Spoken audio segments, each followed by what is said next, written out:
राष्ट्रीय आय क्या है? ये क्वेश्चन बहुत बार 12th बोर्ड एग्ज़ाम में तो बहुत बार आ चुका है कि आखिरकार ये राष्ट्रीय आय क्या है। चलो जानते हैं। राष्ट्रीय आय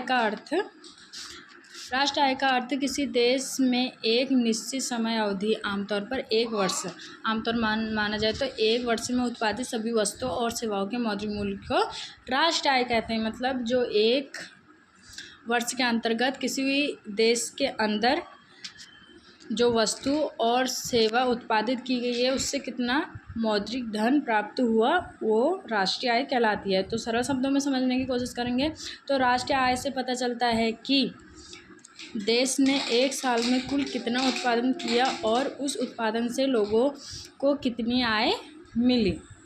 राष्ट्रीय आय की परिभाषा, जब हम बात करते हैं राष्ट्रीय आय की परिभाषा की,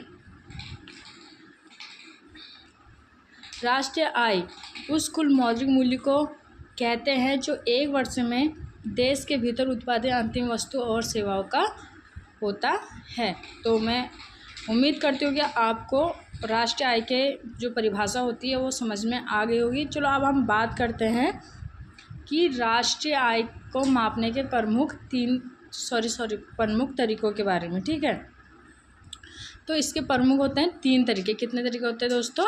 3 तरीके होते हैं। पहले होती है उत्पादन विधि, आय विधि और व्यय विधि। उत्पादन विधि में क्या होता है? 1 साल में उत्पादन विधि में होता है 1 साल में देश के भीतर जितनी वस्तु और सेवा बनी उनके मूल्य को जोड़ना।